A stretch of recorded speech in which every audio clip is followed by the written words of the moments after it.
Para cerrar este gran encuentro de Hablemos sobre la vida que queremos, contamos con la presencia de nuestro legislador de la Ciudad de Buenos Aires y precandidato a diputado nacional, Leandro Santoro.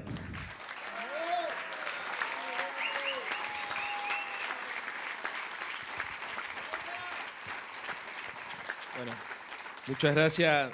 Gracias por la invitación, en principio, por las referencias, por la confianza. Y bueno, soy siempre agradecido cuando me invitan a discutir ideas, espacios tan calificados como este. Y ya que se lo mencionó tanto a Perón, y yo también lo voy a hacer,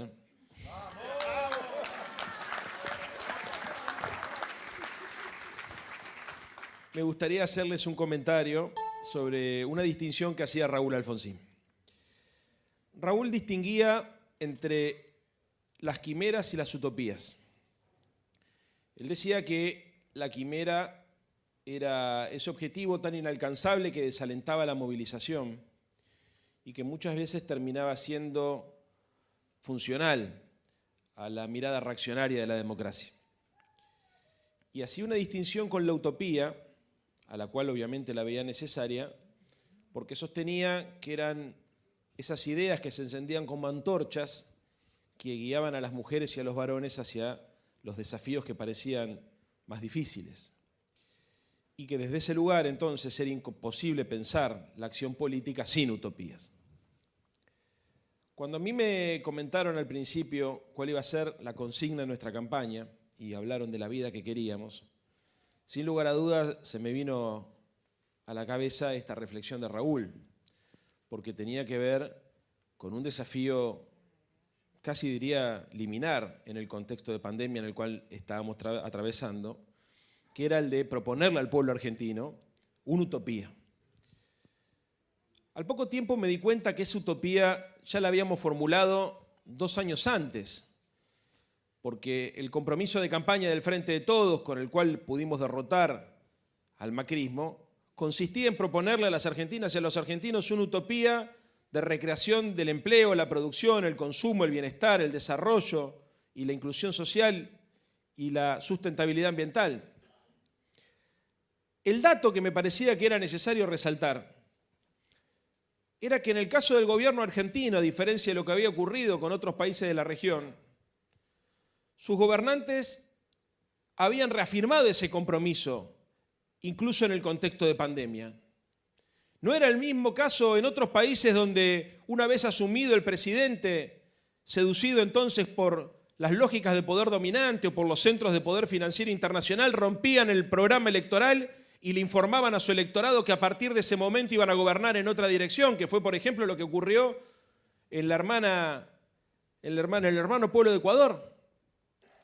Acá el presidente Alberto Fernández reconoció las dificultades que teníamos de cara a esta pandemia, pero se comprometió a mantener ese contrato electoral. Y es verdad que la pandemia cambió los planes, pero lo que no pudo cambiar la pandemia fue el compromiso político y la decisión política de un gobierno que tenía claro para quién iba a gobernar. De hecho, a pesar de todas las restricciones, en un contexto de escasez y de mucha adversidad como consecuencia de la pandemia y de la recesión y de la inflación y del endeudamiento recibido por el gobierno anterior, pudimos hacer cumplir ese compromiso que nos obligó, por ejemplo, a instrumentar al mismo tiempo políticas de asistencia a la oferta y a la demanda, al empleo y al capital. Al mismo tiempo que negociábamos una deuda externa impagable, logramos garantizar que a ningún argentino y a ninguna argentina le faltaran recursos de la sanidad pública. Mientras nosotros teníamos que discutir con la derecha si había que cuidarse o no había que cuidarse, mientras teníamos que dispersar esfuerzos en tratar de convencer a la gente que la vacuna que estábamos yendo a buscar no era un veneno, sino que era la puerta de salida de la pandemia, cada una de nosotras y de nosotros fue trabajando para empoderar al proyecto nacional, porque entendíamos que ganar una elección no es ganar el poder político y que obviamente para llevar adelante esos compromisos de campaña teníamos que seguir robusteciendo nuestra fuerza política, asumiendo que la democracia es participativa o no es democracia. Y en ese camino estamos hoy. En ese camino estamos con la diferencia de que empezamos a ver la luz.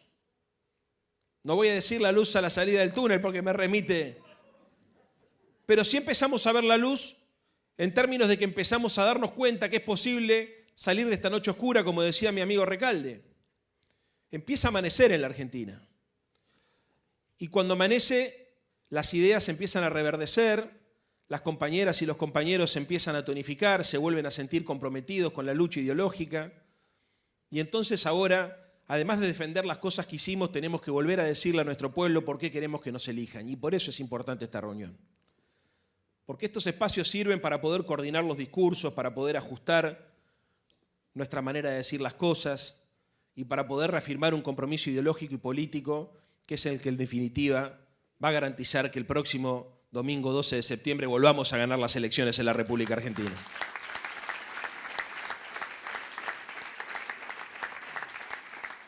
Y ese camino, como primero indicó el general Perón y después retomó el Raúl Alfonsín, es el de la democracia con sentido social.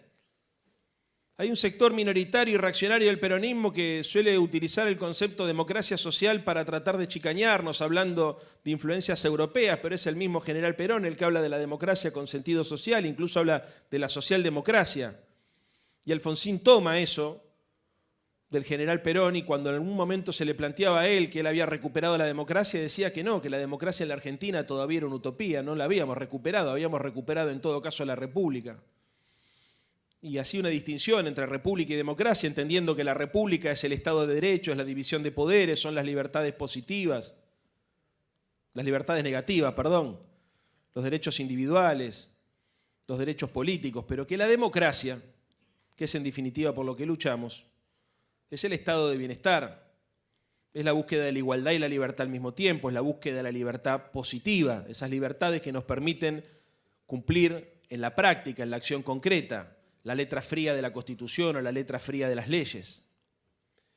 Esa democracia requiere de sujetos sociales que puedan construir una cultura democrática.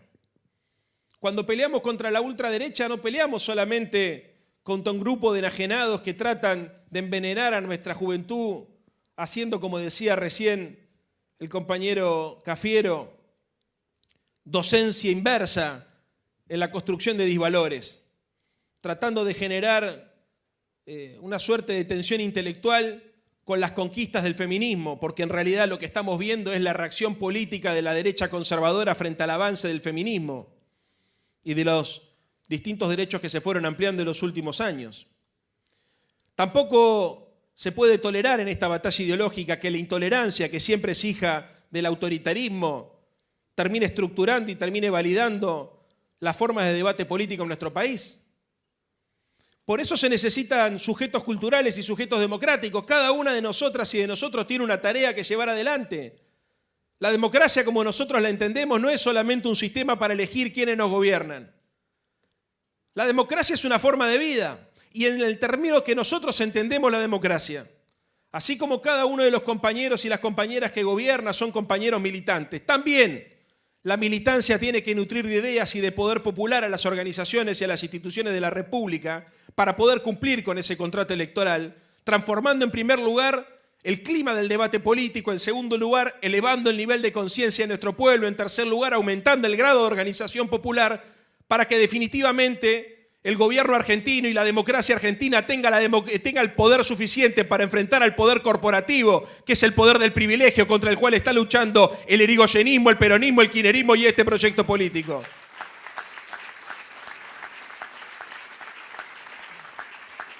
Es la tensión entre la Argentina corporativa y la Argentina democrática. La Argentina corporativa que tiene una mirada elitista, clasista.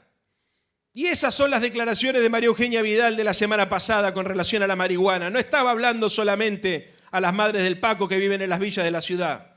Estaba diciendo verdaderamente cuál es el sentido que ella cree que debe tener la organización social, barrios de primera y barrios de segunda. Increíble que los liberales en el buen sentido, no hayan reaccionado frente a la aberración de decir que las libertades y los derechos no son universales. Ningún liberal bien nacido, ningún liberal formado en las ideas de Alberdi puede sostener que se puede consumir cualquier producto en un barrio de la ciudad y no se puede consumir en el otro, que se pueden poner universidades en un barrio de la ciudad y no se justifica ponerlas en el otro, ningún liberal.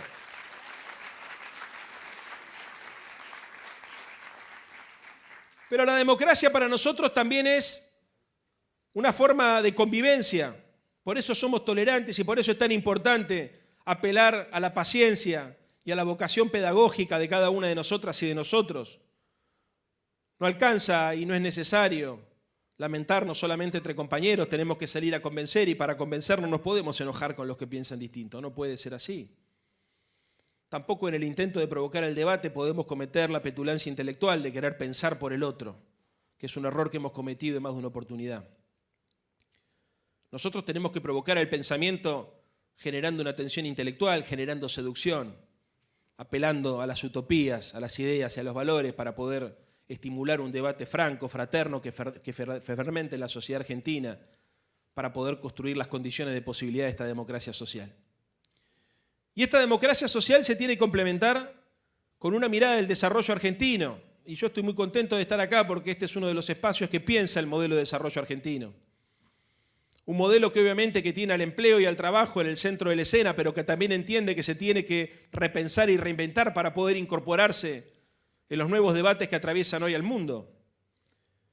Lo social, lo ambiental, lo productivo, va de la mano de un nuevo paradigma que tenemos que empezar a construir.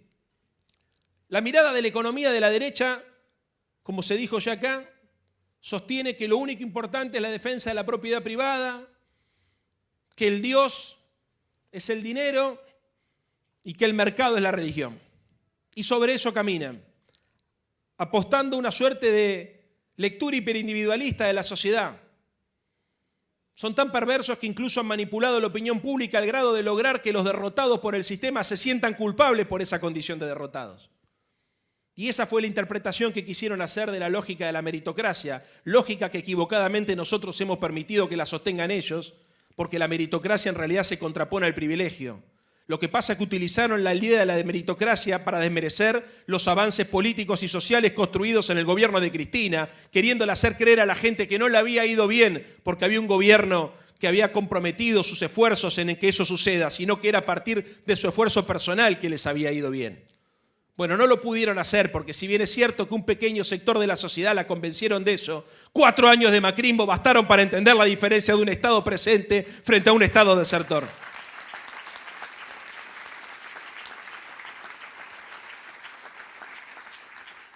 Entonces esta batalla cultural tiene que recrear una idea, que es la idea de un modelo de desarrollo que ponga al ser humano en el centro de la escena, donde obviamente es importante reivindicar la propiedad privada, pero también es importante que reivindiquemos la propiedad pública, u otras formas de propiedad como la propiedad comunitaria. Yo estuve recorriendo esta semana las compañeras y los compañeros de las cooperativas de reciclaje, que muestran que otras formas de organizar la propiedad y el esfuerzo no solamente son económicamente rentables, sino son socialmente sustentables. Tengamos claro cuál es el debate en la Argentina, porque ellos nos quieren llevar hacia un terreno donde quieren aparecer como que es el pueblo productivo versus el pueblo planero, la república versus las mafias, y en esa visión dicotómica lo peor que puede pasar es que en el intento de defender nuestras banderas más importantes desatendamos también otras conquistas que merecen ser subrayadas. Con mucha humildad lo digo, pero el peronismo y el irigoyenismo no se caracterizó por destruir riqueza en la Argentina, no se caracterizó por generar situaciones de espanto para que se vayan los empresarios y los jóvenes de nuestro país, se caracterizó por todo lo contrario. Los planes quinquenales del peronismo, la movilidad social ascendente, la idea de la construcción de una república industrial, solidaria y soberana, siempre tuvieron en mente la necesidad de construir una alianza de clases donde se mire la realidad desde la perspectiva del más débil, pero donde todos puedan en el círculo virtuoso de la producción, el crecimiento y el consumo crecer juntos. Esa es la bandera del movimiento nacional. Siempre mirando a la sociedad, la vida, la política y la democracia desde la perspectiva del que menos tiene, del más desfavorecido, pero entendiendo que se necesita una concertación social para salir adelante. Entonces no dejemos que nos pongan en un lugar que no nos merecemos estar. Y tratemos de discutir ¿Cuál es el modelo de desarrollo? Entendiendo que necesitamos obviamente que el mercado cumpla un papel, pero que no existe democracia, ni existe mercados y tampoco existe un Estado que regule. Nosotros no estamos en contra del mercado, no estamos en contra de la ganancia, no estamos en contra de la rentabilidad. Nosotros estamos en contra de los monopolios, de los abusos de posición dominante, del sálvese quien pueda, de eso sí, estamos en contra. No es Estado o mercado, es Estado y mercado. No es exportaciones o mercado interno, es exportaciones y mercado interno. No es campo o industria, es campo e industria. Son las dos cosas juntas, esa es la idea. Y lo digo no para moderarme, porque la verdad que este no es un discurso moderado. Planteo siempre la necesidad de pensar mecanismos redistributivos, que lo productivo y lo distributivo vayan de la mano. Lo planteo para que seamos inteligentes a la hora de interpelar a un público y a una sociedad sofisticada como es el que habita en la ciudad de Buenos Aires, que espera de nosotros que digamos con palabras claras hacia dónde queremos llevar la Argentina. Por eso hay que asociar los valores con las ideas, con los programas, con las políticas. Esa es nuestra obligación. Por eso hay que vincular la ética a la política. Y por eso también tenemos que desarmar las onceras del neoliberalismo para avanzar en el desarrollo de un programa económico que se presente como posible y como deseable en nuestro país. El modelo de desarrollo que empezamos a poner en marcha cuando bajamos la tasa de interés del 80% al 25%, que empezamos a poner en marcha cuando administramos con inteligencia el comercio exterior, cuando permitimos que las empresas, las blancas, las empresas de electrodomésticos, las empresas automotrices empiecen a producir para el mercado interno y para poder exportar. Es lo que hacemos cada vez que ponemos guita en el bolsillo de los laburantes para que puedan consumir, para que haya demanda, para que el empresario pueda vender. Ese es el modelo de país que nosotros tenemos en la cabeza y en el corazón. Un modelo de país que tiene como objetivo construir una sociedad igualitaria y que tiene además como principio ético irrenunciable la idea de que el Estado tiene que cumplir un papel para incentivar el crecimiento, pero también para que en el proceso de crecimiento y de desarrollo, si alguna argentina o algún argentino se cae, el Estado solidariamente le tienda la mano para poder incluirlo, porque para nosotros no es lo mismo que los números cierren con la gente afuera que cierren con la gente adentro. Yo suelo hacer discursos terminando haciendo una apelación a la unidad nacional, a las ideas del irigoyenismo, del peronismo. Hablo mucho también de la necesidad de construir pueblo, porque todo esto requiere que haya conciencia social, organización política, y el pueblo no es una entidad que está dada, el pueblo no está ahí, lo que está afuera es la sociedad. El pueblo se construye a partir de la articulación política de los distintos segmentos sociales, que entienden que la única forma de alcanzar objetivos particulares es construyendo objetivos colectivos, y esa es una diferencia ética y política fundamental con la derecha. Mientras ellos identifican solamente soluciones privadas y particulares, para nosotros las soluciones de los problemas de las argentinas y de los argentinos son estructurales, son políticas y son colectivas. Y entonces se necesita plantear en estos términos para entender cuál es el verdadero eje que divide el campo de las ideas en nuestro país. Y esa pelea que requiere de nuestra inteligencia y nuestra capacidad de seducción tiene que partir de una premisa, que es que el poder en la Argentina se construye permanentemente y que cada uno de nosotros tiene una tarea irrenunciable en la construcción del poder popular. No se gana una elección y se tiene el poder por 4 años. Se te va de las manos como agua entre las manos. Pasa eso en los países periféricos como el nuestro. En América Latina es más común porque siempre existen presiones corporativas, intentos desestabilizadores, incluso traiciones de parte del campo popular que muchas veces provocan que el poder se nos escurra como agua entre las manos. Entonces, ¿esto qué quiere decir? Que un gobierno no puede gobernar solo, que la discusión no es solamente en el Palacio, la discusión es en el Palacio y es en la calle, la discusión es cuando los militantes ocupan funciones de gobierno y cuando los que ocupan funciones de gobierno sienten un compromiso con el pueblo que representan. Y la militancia tiene que articular esa construcción sociopolítica, tratando de acercar sectores que no necesariamente piensan parecido a nosotros, porque si fuera cuestión de sumar solamente a los que piensan parecido a nosotros sería sencillo. Ganás una elección y se terminó el debate. No, la gente cambia. Hace muy poco tiempo nadie discutía que todos los jóvenes eran nuestros. Hoy yo creo que gran parte siguen siendo nuestros y una pequeña parte no, y eso está bien que ocurra, porque eso habla de que las ideas fluyen en una sociedad, que nuestra sociedad va cambiando. En todo caso nos obliga a nosotros a ser más inteligentes, más agudos, más provocativos, más rebeldes, como decía Santiago recién, para salir a seducirlo. Nos pone en una situación de incomodidad intelectual que a mí me gusta. Bastante hinchado de las pelotas estaba yo con la idea de que ya habíamos obtenido todo en la década ganada. Nos habíamos quedado en una suerte de modorra intelectual.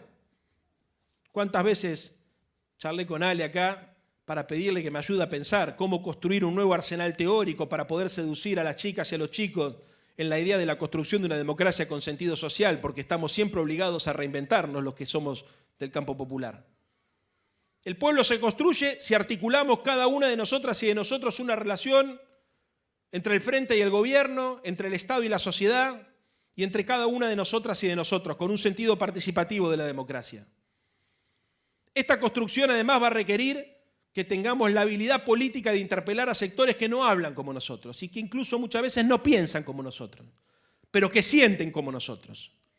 Así que les pido que incluyamos la dimensión de la sensibilidad en nuestro discurso, porque la sensibilidad efectivamente es lo que permite la articulación de un pueblo heterogéneo que construye una mayoría social. Lo que pasó en los grandes procesos históricos de nuestro país fue que una fibra especial fue tocada por un dirigente o por un proyecto colectivo. Eso fue el irigoyenismo, eso fue el peronismo, eso fue el kirchnerismo. Y también fue el alfonsinismo del principio de la transición democrática. Había una sensibilidad que se sentía.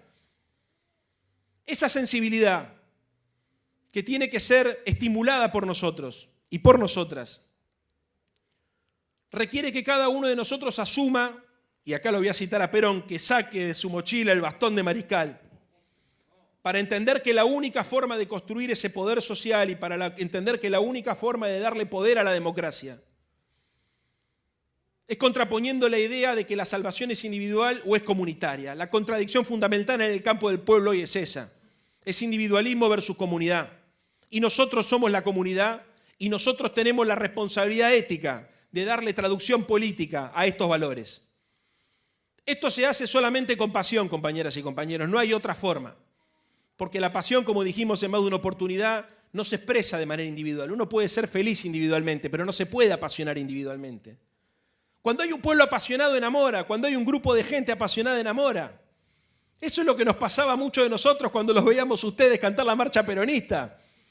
Inmediatamente quería ser parte de ese colectivo, no solamente por las consignas de la marcha, sino porque se conjuraba un espíritu que era distinto a todos, que era el espíritu del pueblo. ¿Cuándo el pueblo es pueblo? ¿Cuándo se identifica? ¿Cuándo se reconoce? Hay un cuento de Dolina, además, para complementar esta idea y cerrar, que habla sobre el valor de la amistad. Para mí es tan importante la amistad, es más importante la amistad tal vez que cualquier otra cosa. De las tres banderas de la Revolución Francesa, la libertad y la igualdad, a mí siempre la que más me gustó fue la idea de la fraternidad.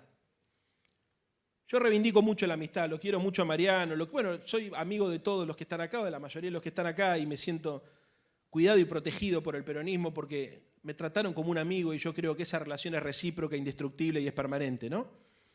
Pero también tenemos que hacer lo mismo. Es más, les voy a pedir que lo mismo que hicieron conmigo, me ayuden a hacerlo con otros que por ahí, como les decía recién, no tienen la misma tradición política.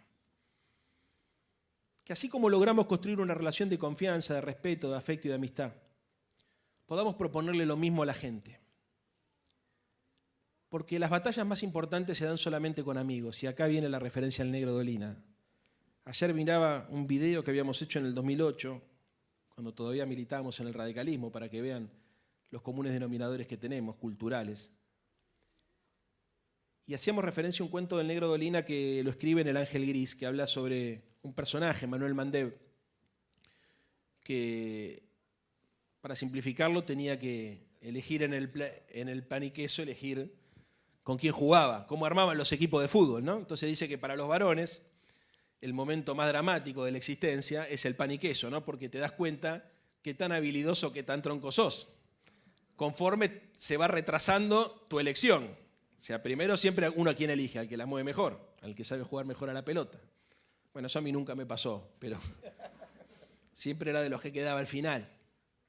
Pero cuentan que este Manuel Mandev, para armar los equipos, pensaba en otro criterio. Él no elegía a la gente por la habilidad o por la destreza deportiva. Elegía a sus compañeros de juego de acuerdo a lo cercano que estaba a su corazón, porque entendía que los partidos más importantes había que pelearlos con amigos. Y decía Manuel Mandevi, con esto cierro y me despido y les agradezco mucho, que la victoria con los indeseables no sirve, que la victoria siempre es mejor construirla con amigos y que incluso si nos toca perder, es mejor perder con gente que nos quiere, que nos va a abrazar y que nos va a valorar por lo que somos, que perder entregando nuestras banderas. Yo les quiero pedir que lo que hicieron conmigo, la construcción de esta relación indestructible de amistad, me ayuden entre todos, me ayuden a mí, siendo parte de un colectivo, a construirla con un sector de la sociedad argentina que está esperando que le demos la mano para ser amigos nuestros y ser parte del proyecto nacional. Muchas gracias. Antes de que se vayan, vamos a hacer una foto. Para eso, un miembro de cada colectivo, si se puede acercar al escenario, un miembro de cada colectivo de Agenda Argentina. Y mientras tanto, saludar, hacer una mención a nuestra compañera de Agenda Argentina, Paula Lenguita, y agradecerle al equipo de sonido, a la productora, al equipo de organización. Muchas gracias.